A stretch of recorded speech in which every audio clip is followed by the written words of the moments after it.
every kind of emotion a person can feel, I think of when I see this boat.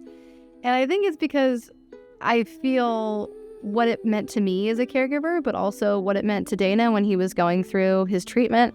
She's the place that I fell in love. She's the place that I took care of the person that I love. And she's, what I had afterwards. I don't think we could have done it without this boat. I don't think any of us could have.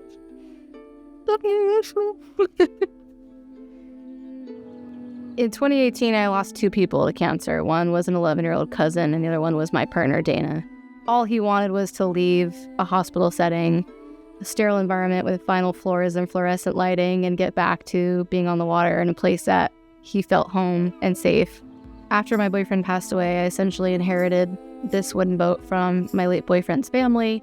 I created Tautira Foundation, and the goal has always been to turn it into something larger than myself and give it back to the community and create programs and types of support that I didn't have or that we didn't have. I associate being diagnosed with a brain tumor almost like being in a car accident, because you are not prepared, you have no information, no history, and you're forced into sort of cramming for an exam, but like your life is on the line. And it brought everything back down to center and level set all the things that are most important in my life, namely family and being close to home.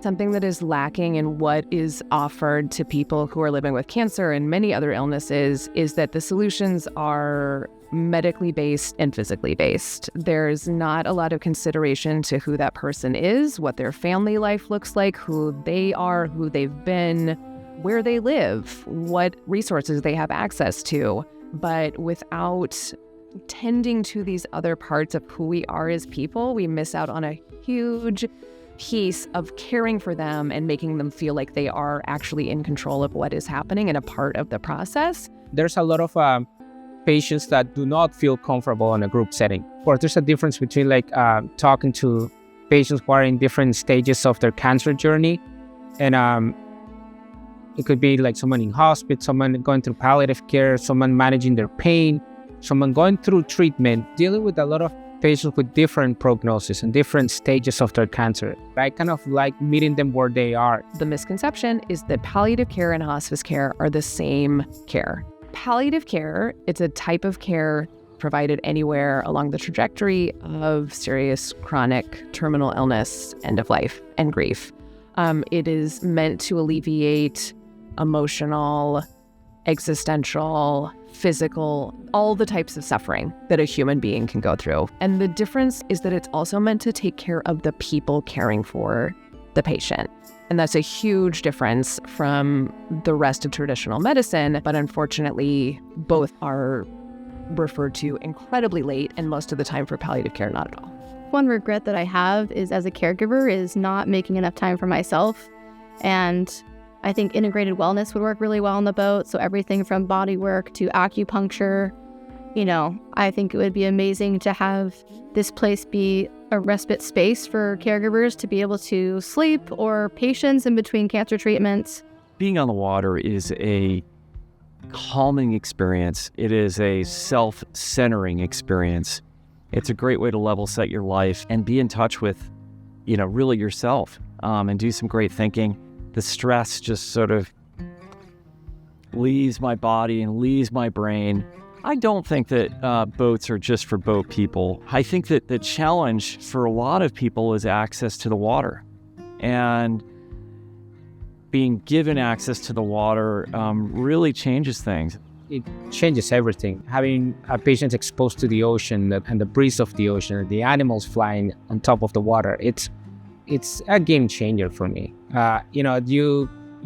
You are taking patients away from whatever they're thinking, just focusing on this life. A caregiver for a cancer patient, they play a true role in the well-being of the patient, because when they go back home, that's a 24/7 job. Thinking about one day what she will be to other people and seeing the looks on their face in my head, that's what makes me know that this is more about that than boats. Whether it's support groups or more private therapy, I think that's kind of where I'd like to start.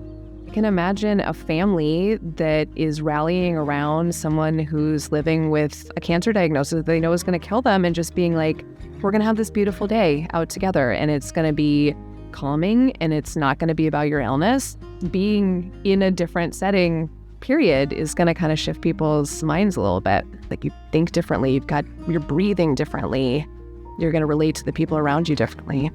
That alone is already something that's already bigger than going to a treatment center and getting an infusion or just going back home and watching TV.